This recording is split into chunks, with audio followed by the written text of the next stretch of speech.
उसका नाम रामू था। वो एक किसान था, धरती का बेटा। उसका घर एक छोटी सी झोपड़ी थी, एक छोटे से गांव में। गांव का नाम था सूरजपुर। सूरजपुर यानी सूरज की धरती। हरे भरे खेत दूर तक फैले थे, जहां तक नजर जाए। रामू को इन खेतों से बहुत प्यार था। ये उसकी जिंदगी थे, उसका सब कुछ। यहां जिंदगी आसान नहीं थी, ये रोज की लड़ाई थी, जीने के लिए संघर्ष। रामू ये जानता था, उसकी रग रग में ये बात बसी थी। सूरज अभी उगा भी नहीं था, पर रामू जाग चुका था। चिड़ियां चहचहाने लगी, उनकी आवाज हवा में गूंजने लगी। रामू सुनता था, वो हमेशा सुनता था। सुबह की ठंडी हवा उसके चेहरे को छूती, एक प्यार भरा स्पर्श। उसने अपनी छोटी सी झोपड़ी को देखा। उसकी पत्नी सीता अंदर सो रही थी। उसके 2 बच्चे रवि और प्रिया भी सो रहे थे। वो उसकी दुनिया थे, उसके लड़ने की वजह, उसकी उम्मीद की वजह। उनके लिए वो किसी भी चीज का सामना कर सकता था। रामू अपनी झोपड़ी से बाहर निकला। जमीन अभी भी गीली थी, ओस की बूंदें घास पर टिकी थीं, छोटे छोटे हीरों की तरह चमक रही थीं। उसने एक गहरी सांस ली। हवा ताजी थी, उसमें गीली मिट्टी और नई बिगिनिंग्स की खुशबू थी। हर दिन एक नई बिगिनिंग थी, एक नया चांस, मेहनत करने का चांस, सबका पेट भरने का चांस। उसने अपना पुराना हल उठाया। वो भारी था, घिसा हुआ था, बिल्कुल उसके हाथों की तरह। उसके बैल मोती और हीरा पेशेंटली इंतजार कर रहे थे। वो उसके कंपेनियंस थे, मेहनत में उसके पार्टनर्स। रामू ने उनकी मजबूत गर्दन थपथपाई। चलो, वो धीरे से बोला, चलो चलते हैं, खेतों में चलते हैं। खेत उसे बुला रहे थे, धरती इंतजार कर रही थी। ये एक सीक्रेट पुकार थी, एक पुकार जिसका जवाब वो हमेशा देता था, पूरे दिल से, पूरी ताकत से। उसका दिन शुरू हो चुका था, एक लंबा दिन उसका इंतजार कर रहा था। सूरज ऊपर चढ़ता गया, गर्मी बढ़ती गई, बहुत ज्यादा गर्मी। रामू अपने खेत में काम करता रहा। उसकी छोटी सी जमीन पर वो अपना हल चला रहा था। बैल जोर लगा रहे थे। रामू के माथे से पसीना टपक रहा था, आंखों में जलन हो रही थी, पर वो रुका नहीं। वो रुक नहीं सकता था। जमीन को उसकी जरूरत थी, उसके फैमिली को उसकी जरूरत थी। हल की लकीरें लंबी होती गईं, धरती पर सीधी लकीरें, उम्मीद की लकीरें, मेहनत की लकीरें। मिट्टी सख्त थी, सूखी थी। इस साल बारिश देर से आई थी, बहुत देर से। रामू वरीड था, हर किसान वरीड था। बारिश जिंदगी थी, बारिश ब्लेसिंग थी।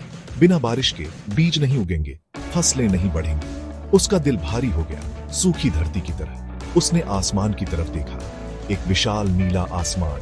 कोई क्लाउड्स नजर नहीं आ रहे थे, एक छोटा सा भी नहीं। उसने मन ही मन प्रार्थना की, पानी के लिए प्रार्थना। उसके हाथ खुरदुरे थे, उनमें गांठें पड़ गई थी। सालों की हार्ड वर्क ने उन्हें ऐसा बना दिया था। उसकी पीठ में दर्द था, उसकी मसल्स दुख रही थी, पर रामू लगा रहा। वो एक किसान था, एक फार्मर। ये उसका धर्म था, उसकी ड्यूटी। सूरज बेरहमी से तप रहा था, कोई रहम नहीं दिखा रहा था। वो उसकी स्ट्रेंथ और उसके विल की परीक्षा ले रहा था, पर रामू का विल मजबूत था, सूरज की गर्मी से भी ज्यादा मजबूत। वो गिव अप नहीं करेगा, अब भी नहीं। लंच सारा था, कुछ रोटियां, थोड़ा प्याज और एक चुटकी नमक। सीता खेत में आई थी, वो उसे खाते हुए देखती रही। उसकी आंखों में कंसर्न और प्यार भी। वो उसके स्ट्रगल्स जानती थी, वो उसका बोझ बांटती थी। खाने के बाद पानी निकालना था, मटके का ठंडा पानी। उससे उसकी प्यास बुझी थोड़ी देर के लिए, फिर वो वापस काम पर लग गया। बेरहम सूरज उसे देखता रहा, बिना पलक झपकाए। दोपहर का सूरज आग बरसा रहा था, हवा में गर्मी की लहरें थीं। रामू अपनी मेहनत करता रहा। उसे जमीन से एक गहरा कनेक्शन महसूस होता था। ये जमीन उसकी मां थी, माटी। ये उसे खिलाती थी, उसे जिंदा रखती थी। वो इसकी लैंग्वेज समझता था, मिट्टी की लैंग्वेज, हवा की सरगोशियां। वो जानता था कि ये कब प्यासी है, कब थकी हुई है। वो अपनी बेस्ट कोशिश करता था इसकी केयर करने की, इसे सहेजने की।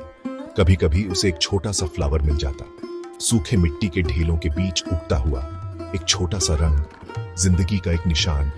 इससे उसके थके हुए चेहरे पर मुस्कान आ जाती। एक छोटी सी जॉय, एक रिमाइंडर की ब्यूटी होती है हार्डशिप में भी। वो एक पल के लिए रुक जाता, बस एक पल के लिए, उसे अप्रिशिएट करने के लिए। फिर वापस अपने काम पर, हल जमीन को चीरता हुआ आगे बढ़ता। बार बार हर टर्न एक प्रॉमिस था। उसे अपने पिता और दादा याद आते।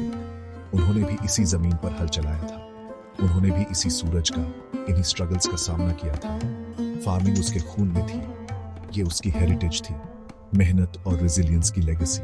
उसे कभी कभी उनका एहसास होता जैसे वो उसके हाथों को राह दिखा रहे हों, उसे स्ट्रेंथ दे रहे हों। वो अकेला नहीं था, उसके पूर्वज उसके साथ थे।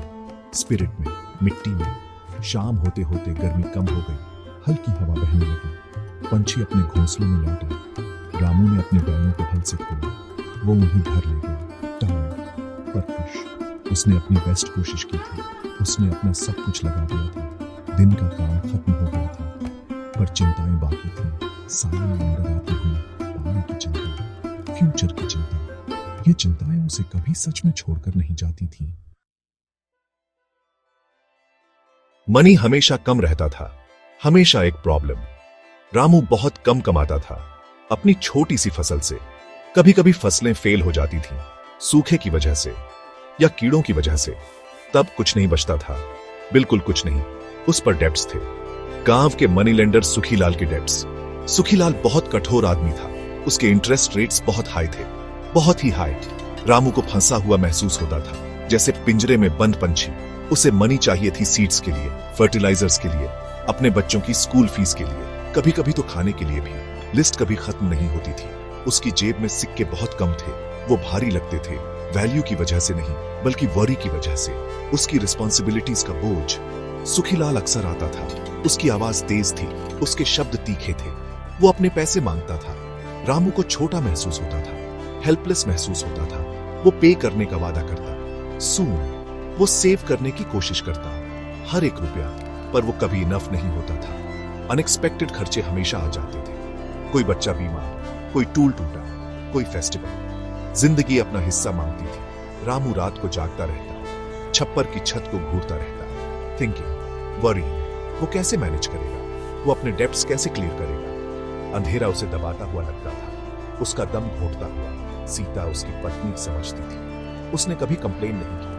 वो हेल्प करने की कोशिश करती थी, वो दूसरों के खेतों में काम करती थी। जब काम मिलता था वो हर पैसा बचाती थी, पर उनकी मिलीजुली कोशिशें छोटी थी, उनकी जरूरतों के पहाड़ के सामने। पॉवर्टी एक क्रूर मास्टर थी, वो उनकी पीस छीन लेती थी, उनके ड्रीम्स छीन लेती थी।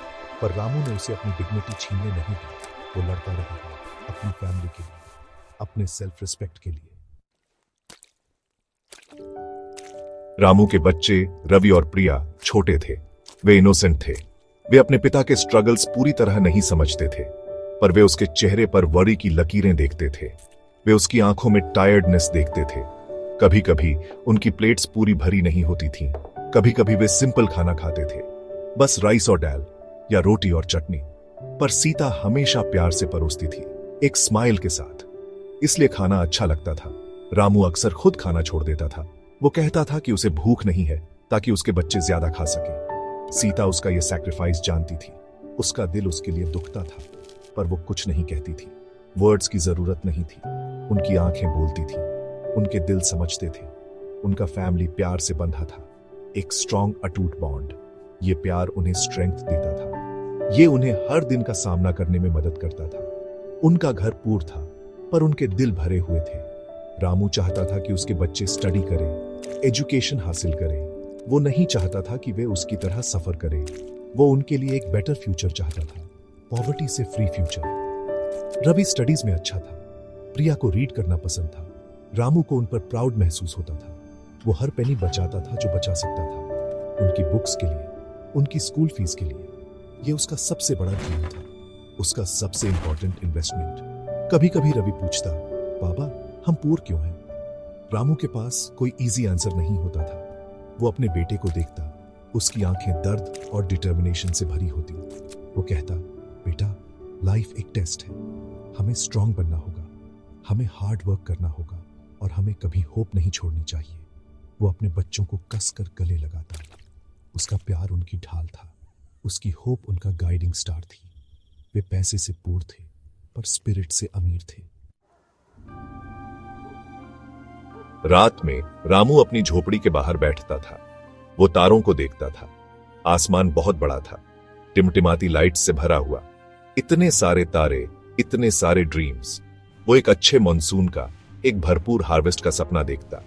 वो एक ऐसे दिन का सपना देखता जब वो डेब्ट से आजाद होगा, सुखीलाल के कड़वे वर्ड से आजाद। एक ऐसा दिन जब उसके फैमिली को अगले वक्त के खाने की वरी नहीं करनी पड़ेगी। वो एक छोटे पुक्का घर का सपना देखता, एक स्ट्रॉन्ग छत वाला घर, एक ऐसी छत जो बारिश में लीक ना हो। वो और लैंड खरीदने का सपना देखता, एक बड़ा फील्ड जहां वो और फसलें उगा सके। वो रवि को सिटी के कॉलेज में भेजने का सपना देखता। वो चाहता था कि प्रिया टीचर बने।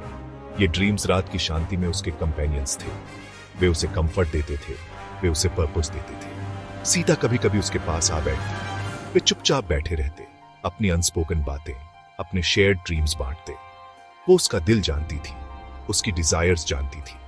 वो अपना हाथ उसके हाथ पर रख देती, सपोर्ट का एक इशारा, टुगेदरनेस का एक प्रॉमिस। सब ठीक हो जाएगा, वो धीरे से कहती। Everything will be all right. उसका फेथ रामू का सहारा था, उसकी होप रामू की होप जैसी ही थी। ये ड्रीम्स फैंटेसीज नहीं थे, ये इल्यूजन्स नहीं थे, ये पॉसिबिलिटीज थीं, एक बेहतर टुमारो के सीड्स। रामू इन सीड्स को अपने पसीने से, अपने आंसुओं से, अपनी अटूट होप से सींचता था। वो जानता था कि रास्ता डिफिकल्ट है, ऑब्स्टिकल्स से भरा है, पर उसे बिलीव था। उसे हार्ड वर्क पर बिलीव था, उसे डेस्टिनी पर बिलीव था। उसे बिलीव था कि एक दिन उसके ड्रीम सुबह के आसमान में उड़ते पंछियों की तरह उड़ान भरेंगे। एक साल मॉनसून बिल्कुल नहीं आया। आसमान दिन ब दिन, हफ्ते दर हफ्ते क्लियर रहा। सूरज ने धरती को झुलसा दिया, खेत बैरन हो गए, जमीन पर जख्मों की तरह दरारें पड़ गईं। रामू का दिल टूट गया, उसकी होप्स उसकी मरती फसलों की तरह मुरझा गईं। उसकी सारी हार्डवर्क, सारे एफर्ट्स मिट्टी में मिल गए। उसने अपने बेस्ट सीड्स बोए थे, उसने दिन रात मेहनत की थी, पर नेचर के अपने ही प्लान्स थे। गांव में क्राइसिस आ गया, बहुत से फार्मर्स निराश थे। सुखीलाल द मनी लेंडर और ज्यादा एग्रेसिव हो गया। उसने रामू की लैंड, उसकी छोटी सी प्रीशियस लैंड छीन लेने की धमकी दी। रामू को अपने अंदर एक स्टॉर्म महसूस हुआ, एंगर का, हेल्पलेसनेस का, फियर का स्टॉर्म। वो अपने फैमिली को कैसे फीड करेगा, वो अपने डेब्ट्स कैसे रीपे करेगा। उसके कंधों पर बोझ अनबेरेबल हो गया था। उसे लगा जैसे वो डूब रहा है। सीता ने उसकी पीड़ा देखी, उसने उसे कॉन्सोल करने की कोशिश की। हम इसका सामना टुगेदर करेंगे, उसने कहा। उसकी स्ट्रेंथ रामू का सॉलिस थी, पर उसे भी डिस्पेयर की ठंडक महसूस हो रही थी। रवि और प्रिया पूरी तरह समझने के लिए बहुत यंग थे, पर उन्हें घर में टेंशन और सैडनेस का एहसास हो रहा था। रामू ने स्लीपलेस रातें बिताई, अपने बैरन फील्ड में घूमता रहा, खामोश तारों से बातें करता रहा, किसी मिरेकल की गुहार लगाता रहा। फिर इलनेस आ गई, प्रिया बीमार हो गई। एक हाई फीवर ने उसके छोटे से शरीर को जकड़ लिया। रामू के पास डॉक्टर या मेडिसिन के लिए मनी नहीं थी। उसे भूख से भी ज्यादा तीखा दर्द महसूस हुआ, हेल्पलेसनेस की जगह। उसने अपनी बेटी को बचाने के लिए सुखीलाल से और भी हायर इंटरेस्ट रेट पर और मनी उठाया। जिंदगी के स्टॉर्म्स बेरहम लग रहे थे, उसकी टेस्टिंग कर रहे थे, उसे उसकी लिमिट्स तक धकेल रहे थे। पर रामू एक फाइटर था, वो टूटेगा नहीं। जब अंधेरा पूरी तरह छा गया था, तभी होप की एक छोटी सी किरण दिखाई दी। एक एनजीओ वर्कर उनके गांव आया। उसका नाम आनंद था। उसने नई फार्मिंग टेक्निक्स के बारे में बताया, ड्राई लैंड फार्मिंग की टेक्निक्स। उसने पुअर फार्मर्स के लिए गवर्नमेंट स्कीम्स के बारे में बात की। रामू ने ध्यान से सुना। उसके दिल में क्यूरियोसिटी की एक हलचल, होप की एक छोटी सी स्पार्क जल उठी। क्या यह एक आंसर हो सकता है? अ वे आउट? आनंद ने रामू और दूसरे फार्मर्स की एक कोऑपरेटिव बनाने में हेल्प की। उन्होंने वाटर कंजर्वेशन के बारे में सीखा, ड्राउट रेजिस्टेंट फसलों के बारे में। उन्हें कुछ सपोर्ट मिला, गवर्नमेंट बैंक से लो इंटरेस्ट पर छोटे लोन्स मिले, सुखीलाल से नहीं। रामू को एक नया सेंस ऑफ पर्पस महसूस हुआ। वो अब अकेला नहीं था, उसके पास सपोर्ट था, उसके पास नॉलेज थी, उसके पास एक कम्युनिटी थी। टुगेदर वे लड़ सकते थे। रामू ने एक नई क्रॉप ट्राई करने का डिसाइड किया, एक तरह का मिलेट। इसे कम पानी की जरूरत थी। उसने नए जोश के साथ काम किया, उसने नई टेक्निक अप्लाई की। सीता ने उसकी हेल्प की। रवि, जो अब थोड़ा ओल्डर था, स्कूल के बाद हेल्प करता था। पूरी फैमिली एक साथ काम करती थी, एक कॉमन गोल के लिए एकजुट होकर। उन्होंने चैलेंजेस का सामना किया, पर उन्होंने गिव अप नहीं किया। उन्होंने छोटे पौधों को केयर और प्रेयर के साथ पानी दिया। स्लोली नई क्रॉप उगने लगी। सूखी धरती से छोटी हरी कोंपलें निकली। ये एक मिरेकल था, एक छोटा मिरेकल, पर मिरेकल तो था। रामू उन्हें हर डे देखता, उसका दिल एक कॉशियस ऑप्टिमिज्म से भरा था। ये कोई बिग हार्वेस्ट नहीं था, पर ये कुछ तो था, कुछ ऐसा जिसे होल्ड ऑन किया जा सके। एक साइन की चेंज पॉसिबल था, एक साइन की होप लॉस्ट नहीं हुई थी। अंधेरे में वो किरण अब और ब्राइटर हो रही थी। सफर अभी भी लॉन्ग था, स्ट्रगल्स खत्म नहीं हुए थे, पॉवर्टी का साया अब भी था, पर रामू एक चेंज्ड आदमी था। उसने एडवर्सिटी का सामना किया था, उसने डिस्पेयर का स्वाद चखा था, पर उसे होप भी मिली थी। उसने खुद में, अपनी फैमिली में, अपनी कम्युनिटी में स्ट्रेंथ पाई थी। उसका स्पिरिट टूटा नहीं था। हार्डशिप ने उसे आग में तपे स्टील की तरह मजबूत बना दिया था। अब वो ज्यादा आत्मविश्वास से खड़ा होता था। वो विजडम और करेज के साथ हार्ड वर्क करता रहा। उसने अडेप्ट करना सीखा, इनोवेट करना सीखा। उसने अपनी नॉलेज दूसरे फार्मर्स के साथ शेयर की। वो अपने छोटे तरीके से एक लीडर बन गया। वो अब भी अपने चिल्ड्रन के लिए, अपनी लैंड के लिए ड्रीम्स देखता था, पर अब उसके ड्रीम्स को फ्यूल मिलता था एक्शन से, अपनी डेस्टिनी खुद शेप करने की अपनी एबिलिटी पर बिलीफ से। फ्यूचर अनसर्टेन था, पर वो उसका सामना एक ब्रेव दिल से करता था। रवि और प्रिया ने अपनी स्टडीज जारी रखी। उन्होंने अपने पिता की रेजिलियंस, उनका अनवेवरिंग डिटर्मिनेशन देखा। उन्होंने उनसे लाइफ के सबसे इंपॉर्टेंट लेसन सीखे, परसिवियरेंस के लेसन्स, होप के लेसन्स, डिग्निटी के लेसन्स। रामू की लेगेसी पॉवर्टी नहीं होगी, वो होगी उसकी फाइटिंग स्पिरिट, सरेंडर ना करने की जिद, अपने फैमिली और अपनी लैंड के लिए उसका कभी ना खत्म होने वाला प्यार। यही उसकी ट्रू वेल्थ थी। रामू की स्टोरी लाखों लोगों की स्टोरी है। लाखों फार्मर्स जो चुपचाप मेहनत करते हैं, जो अनइमेजिनेबल हार्डशिप्स का सामना करते हैं, फिर भी वे दुनिया को फीड करते हैं। उनका स्पिरिट हमारे नेशंस की बैकबोन है। उनकी होप एक बीकन है। आइए हम उन्हें रिमेंबर करें, आइए हम उन्हें सपोर्ट करें, क्योंकि उनके अनब्रोकन स्पिरिट में ही ह्यूमैनिटी की स्ट्रेंथ है। एक बेटर टुमारो का प्रॉमिस है, एक टुमारो जहां हर फार्मर डिग्निटी और होप के साथ जी सके। Always hope.